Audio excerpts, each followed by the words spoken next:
Danke bafethu, welcome back to Nkulisa Soccer. Ngicela ningakhohlwa ukulike and subscribe. Nazi indaba zaku-PSL bafethu, outside i-top 3 uSaleng ukorile izolo laphana for i-Orbit College after ama-comment amaningi from abantu aba-different othi usophala bathi uSaleng kumele akwazi ukuleader i-team laphana noma kuthiwa ishawa 9-1 kube uye kuphela ukoralo legoli elilodwa abonise ngempela ukuthi uyi-big player odlalela i-team encane but kumele akwazi ukudeliver. Ngiyacabanga ukuthi kuyamsinda uSaleng, ziningi izinto esizikhulumayo nabantu abashoyo nabantu former football players njalo kukhulunywa ngawo uSaleng has been trending since January, since the beginning of the year. Lo muntu lo kuney'nkinga zakhe ne-Orlando Pirates bamthatha bamusa laphana ku-Orbit College. Isithemba ukuthi le goli leli lizomphefumulisa kangcono, aqala ukwenza izinto kangcono. But what I'm noticing bafuthu, uSaleng akusiyi team player. Lo muntu akusiyi team player, ngiyala. Yazi ngimbheka i-body language yakhe overall, ucabangela nje yena yedwa kuphela, noma angimazi ukuthi ucabanga kwakhe mentally ukuphi, ucabanga kanjani, cause you could see maqeda ukushaya igoli abantu bayam-embrace but uyambona ufocusele kwezinye iy'ndawo. The only time engimbone ahug umuntu a-reactor to what that hug kula mesegijima sengathi ubuyele emuva, but-ke ucabangele ezakhe iy'nyoni uSaleng me laphana egrawundini. I-focus yakhe mhlampe is heavily affected by what's happening, nanokuthi abantu ama-opinion aba-divided ukuthi maybe kwenzakalani laphana kuye ne-Orlando Pirates, maybe still affected by that. But uSaleng is one of the most talented football players esinayo eSouth Africa. Sikhumbule ukuthi uSaleng, he was one of the best, if not the best. There was a time la uSaleng was like ngathi he was the face of a-PSL, but to i-Orbit College kubuhlungu bafethu. Yeah, zibuhlungu indaba zebhola, kubuhlungu nje, but impilo at the end of the day injalo, uba sesicongweni manje and then the next year ayisekho indaba yakho, especially kulezi zinto lezi zama-sport. But uSaleng mentally kumele abe strong. Ngibona i-interview uMayema, i-former ubani uMayela, yes uMayela, uMayela, i-former Orlando Pirates captain, ithi yona honestly ayazi lutho ngoSaleng, ayazi ukuthi kwenzakalani because of mabambuza ukuthi boy usharp, bekavele athi usharp. Kusho ukuthi lento le engiyishoyo le ukuthi uSaleng angathi akusiyi team player, kusho ukuthi ucabangela yena yedwa, maybe uyazi-isolate from abanye abantu. Ama-teammates wakhe wonke athi awazi ukuthi kwenzakalani ngoSaleng, maybe ayazi directly ukuthi okay maybe uclasha ne-team, but-ke imaphi ama-basis on ukuthi uclasha ne-team and why if uzoba ne-problem uz-exclude from i-team yonke. Masibukela i-documentary Orlando Pirates, ulo coach Jose Rivero methi wayezinkotha a-reactor to ukuthi uSaleng akekho right, mayembuza ukuthi are you okay, vele uyavuma. So I mean mawuzibheka zonke lezo zinto lezo, khona izinto bezim-affecta deep uSaleng yena on a personal scale okumele adile nazo njengendoda. But-ke well sometimes singasho ukuthi kumele adile nazo njengendoda, but khona izinto ezikucindezelayo nawe as umuntu, uthola ukuthi udinga usizo from the outside world, but-ke awulutholi lolo sizo because of abantu babona uSaleng as i-superstar, bambona as umuntu we-Pirates, but-ke thola ukuthi khona izinto ezinye ezimcindezele kakhulu outside of the field. Ezinye zaku-PSL bafethu, asimuve into khona umuleleki bafethu udlala laphana ku-Orlando ku-Orbit College, iplayer le-Orlando Pirates. Ngimbonile ama-glimpse of a great player laphana, udlale kahle kakhulu for i-Orbit College, ucreate ama-opportunities, uyo-assisted la goli lela iplayer le-Orlando Pirates. Kusho ukuthi kumele amisele umfana if usafuna ukubuyela ku-Orlando Pirates laphana. Asiye kwamanye ama-teams, ngizoya kuma-Rumo Gallants. What a team bafethu, coachwa yi-28-year-old laphana, Alexandra bani lo coach wakhona, 28 nje kuphela, but what he has done this season, wenze ey'bukwayo ngempela. I-giant killer mawumbheka, mayedlala nama-big 3 akadlali, umake sure ukuthi ufuna ama-results, but-ke banokubhayiziseka-ke kwamanye ama-team alingana nabo amancane. But they started really well, man. I didn't think like they would advance to, let's say, against Mamelodi Sundowns bakwazi ukuwina. They were able to get a point against the Kaizer Chiefs. They were able to get the point futhi badlale kawu-2 manje ne-Mamelodi Sundowns, badrowe nabo kawu-2 baya kuma-penalty babashaya. Kuligi badrowile baba-knocka out i-Mamelodi Sundowns, i-Carling knockout. Badlale ne-Orlando Pirates bayishaya Orlando Pirates, futhi Orlando Pirates that game I think ikore kuqala and then babuya bona ekugcineni uClifford washaya igoli. Badlala ne-Kaizer Chiefs again, against i-Kaizer Chiefs they were able to get i-point away. So le team emisela kakhulu especially mayidlala nama-team amakhulu because baya-understand ukuthi baningi abantu ababukele kungenzeka noma ngabe yini. So banawo ama-players oMsendami, oBheki Mabuza, oNdlondlo, ubani uMpambaniso noma ubani lo mfishane laphana esiswini. So banawo ama-player even Osithole banawo ama-player ngempela aphakamisa izandla this season nathi ngiboneni. I think noNhlapho odlala lapha i-veteran la ku-P_S_L overall umuntu kudala adlala. But yeah bane-team engakwazi ukukhompitha noma ngithi ekwaziyo ukukhompitha against ama-team lawa amakhulu kuma-big games yeah abadlali abafana and bayadiliva ngempela. Ngibafisela inhlanhla nje isizini yonke sobona ukuthi le season le ibaphetheleni. But what I like about them ukuthi bane-confidence bayabhiliva ngempela ukuthi bangawathola ama-results. Even before against i-Kaizer Chiefs bathi bona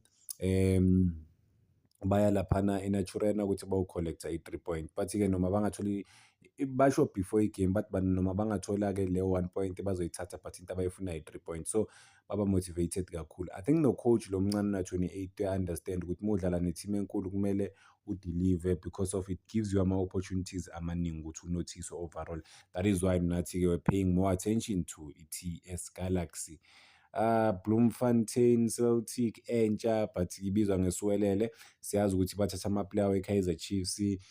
We still remember ukuthi uKeegan uJohannes if angilenzi iphutha bafethu lo wayedlale udlala eMamelodi Sundowns ukuthi i-deal yakhe ya-collapse laphana. But-ke iSiwelele FC uyabona ukuthi bayazama ukubuilda i-team as much as like bangekho financially stable but bazama ukubuilda i-team engakwazi ukukhompitha but so far izinto azibahambeli kahle. But-ke ba-ede Ozwane from i-Kaizer Chiefs, Happy Mashiane from i-Kaizer Chiefs. So bona ukuthi lawo ma-players azokwazi mhlampe ukuletha i-positive energy laphana ethimini ukuthi baqale ukuthola ama-result overall.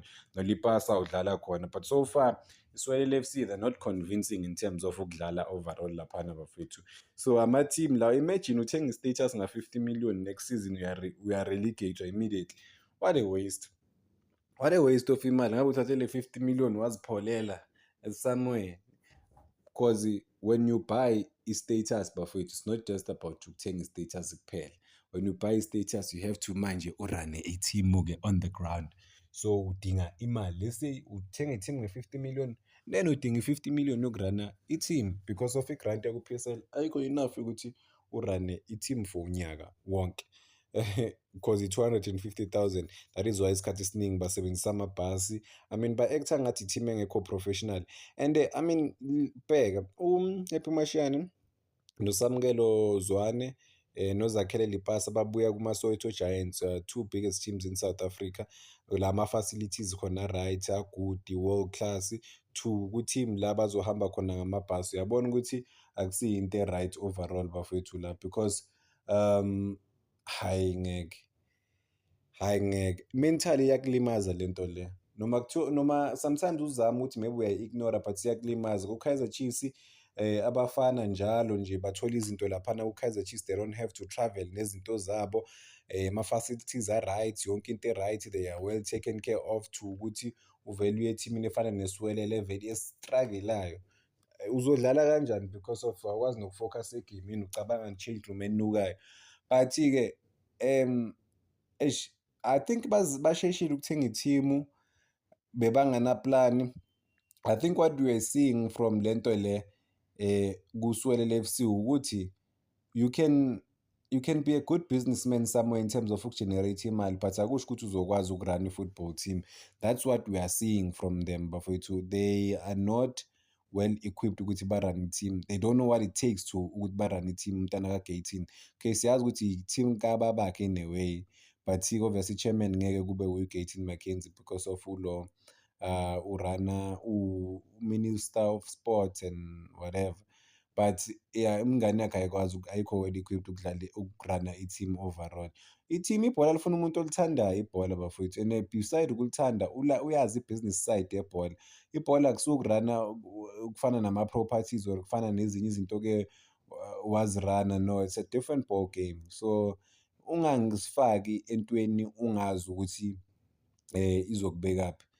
I-team engenzi kahle at the moment laphana ku-Betway Premiership i-Stellenbosch. Obviously we are surprised by i-Stellenbosch ukuthi they are really struggling bafowethu. especially ku-Betway Premiership. But isithemba ukuthi after this FIFA break bazokwazi ngempela ukuthola lawo ma-result lawo needed. They need to get ama-results. Awukho umgodi wokucasha bafethu, they need to get ama-results ukuthi babuye laphana babuild naleyo believe around bona ukuthi okay, they can still compete, they can still be respected overall. I-team esingayihlonipha-ke bafowethu yilo Sekhukhune United. Grobler wenze ey'bukwayo-ke laphana. What a player, what a superstar, the 37-year-old, but-ke leading the charts laphana ku-Betway Premiership and doing everything nje ku-power yakhe ukuthi amake sure ukuthi i-team iyawathola ama-results and being i-leader ethimini yakhe. I mean, that's a big thing.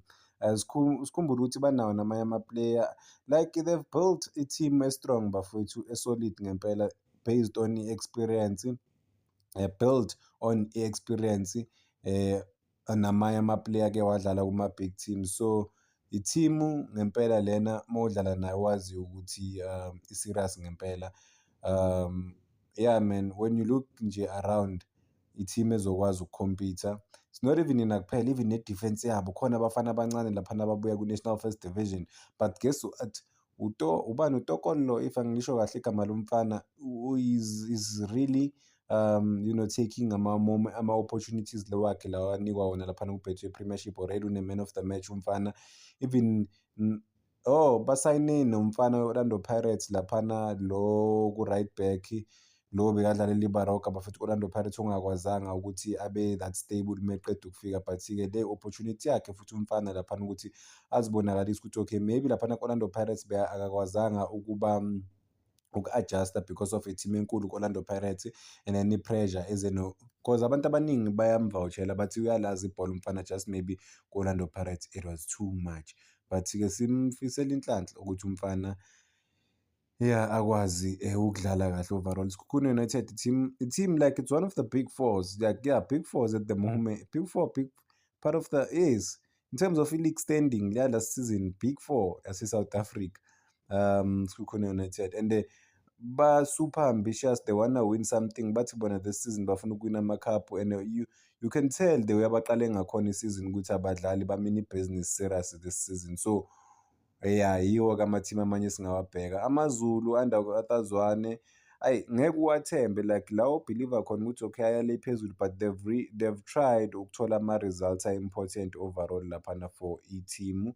But-ke they're not that convincing as AmaZulu, and they've brought in like ama-players ezokwazi ukubasiza. Sikhumbule ukuthi khona ne-experience like oZungu, abo-Estienne, and then banomfana laphana uNgwenya lo waseZimbabwe, oyi-striker, few goals already this season. So they are trying to build a team stable under Atazwane, but at the same time there are days la ubona khona ukuthi badlalela enye ibhola ungali-understand, uzibuza ukuthi are these guys really serious about playing? Zonke lezo zinto lezi singazibuza zona, but i-season iqeda ukuqala, they can still improve, they can still get better, bakwazi ukuthola ama-results overall laphana abafana. iMagesi iqale isizini off, but I think i-Carling Knockout ukuthi bakwazile ukuwina laphana ku-Carling Knockout, bashaya wona AmaZulu. I think that thing would give them ilokhu njani i-boost abayidingayo, cause sikhumbule u-Carling Knockout yibo ama-defending champions. So we'll be watching them close ukuthi bazokwazi uku-reacta kanjani. Maybe when 100,000 is at stake, u-goalkeeper wakhe wakhona laphana uba motivated. So but-ke akake abahambeli kahle laphana e-league. Chippa United nayo-ke i-team esingekho sure. I wonder if khona i-team disorganized ebholeni lase-South Africa, Chippa United bafethu. That team is disorganized. U-coach, he was promising qala isizini ukuxoshwa after a game, imagine. Qeda uqala isizini u-coach sehambile, umsebenzi uphelile, gone. So builder, and loyo coach uSinethemba, was promising, that guy was promising, but-ke he was promising, but at the same time khona into ekumele siyi-mention naye. I think he was too vocal, enza ngathi uwu-coach oseziprovile ebholeni lase-South Africa. Akaziprove, he has to end leyo nto leyo ukuthi bamthembe ukuthi mekethi angilifunde player leli, ngifuna leli, angiyifuni lento le, ngifuna le. Ziprove kuqala mfowethu before anything else, then kuzokwazi ukuba ne-voice. Ngeke ufune usufika udictate ethimini ngathi ngoba u-close to uRhulani Mokwena, awusuRhulani Mokwena. NoRhulani Mokwena, he has proven ebholeni lase-South Africa ukuthi uyakwazi ukucoacha. Wena you have to earn your stripes nawe. So ungafiki ube bossy overall. You have to really work hard in order to get there. Akhona namanye ama-team esingawabheka, okay, Durban City. I cannot afford ukuthi ngingayi-mention Durban City bafowethu. They started really, really well laphana ku-P_S_L, and they've shown ukuthi bangakwazi ngempela ukukhompitha. So, yeah man, i-Durban City i-team e-highly competitive, ebonisayo ngempela ukuthi ayizange ukuzodlala izokhompitha ebholeni lase-South Africa njengoba ibuyile. Yayibizwa nge-Maritzburg United. Banama-player akwaziyo ukukhompitha bafowethu. I mean, bathatha uTerence Mashego kuMamelodi Sundowns, ukhona laphana umfana naye so far udlala kahle, laphana whenever is given an opportunity to play, uyakwazi ukudiliva.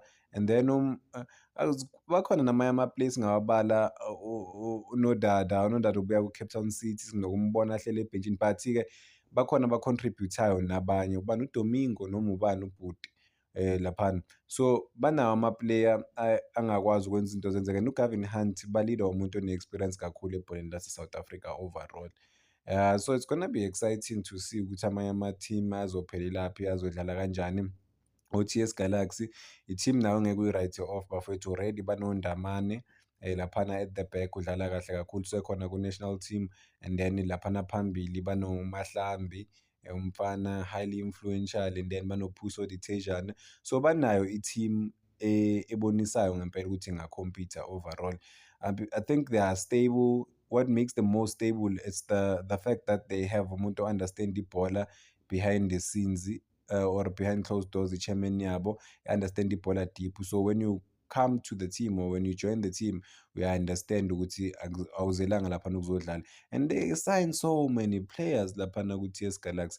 And guess what, every season baya-surprise. Last season basi-surprise nge-striker ese-right kakhulu bafowethu esase-Europe. So i-good team na i-T_S Galaxy overall. So Golden Arrows under uManqoba Mngqithi, I mean, they've unleashed umfana laphana uNdlovu. What a player bafowethu. Yabona amanye amajita, yabona into makuyeyakhe umncane nge-structure, nge-frame, but guess what, hhayi egrawundini bafowethu uzokukhathaza, ugijima i-90 minutes yonke, super skillful, kunzima ukuthi udlale against yena. So i-Golden Arrows enye i-team, already bashaya iMamelodi Sundowns this season, so you cannot write them off modlala nayo laphana. Kumele u-expect ngempela i-team, kumele u-expect let's say i-match e-tough kakhulu modlala nabo laphana. So yeah, bakhona ama-team adlalayo ku-Betway Premiership, even though sazi ukuthi maybe ngeke compete that much in terms of like ama-silverwares or ukuwina i-league, but-ke akhona ama-team. I think we're looking at a highly competitive season, exciting one this season. Danko bafowethu, ngicela ningakhohlwa uku-like and subscribe. If you want me to cover more topics, ningangitshela. Before ngihamba la ku-Betway Premiership, ngifuna ukuthi congratulations to you Bafana Bafana. Ithole i-deal ye-Adidas. Adidas is back, sponsor Bafana Bafana yet again. Yeah, i-deal lena bazobe bagqoka ijezi leli le-Adidas ku-FIFA World Cup, which is a great thing for iBafana Bafana ukuthi, I mean, they're sponsored by one of the best brands in world football. So most associate ne-Adidas phela kuyaziwa ukuthi okay, so associate ne-brand enkulu. They needed a big brand after my big performances wabo bafowethu overall laphana. So they deserve this time, they deserve this moment. So congratulations to you Bafana Bafana. I think ukudlala kwabo, ukuqualifya kwabo ku-FIFA World Cup, ama-sponsors amaningi azoba interested ukuthi asponse iBafana Bafana, kusho ukuthi i-SAF izokwazi ukugenerate imali.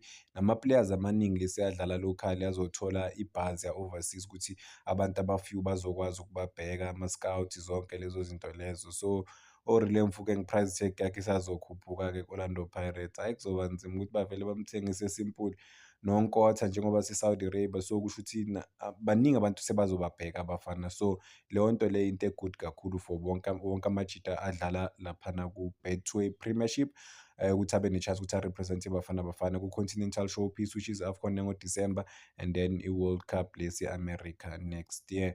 No-coach-ke bazoba more but yeah, uHugo Broos, I mean, ucoach uye-leader iBafana Bafana. Unfortunately-ke semdala uHugo Broos, so there's nothing ezochange in terms of ukuthi sazombona aba i-head coach ngoba uthe uya-retire. So qualify for i-FIFA World Cup for Hugo Broos bafethu into enkulu, because i-last competition yakhe azoyidlala, which is i-World Cup. Danko bafethu.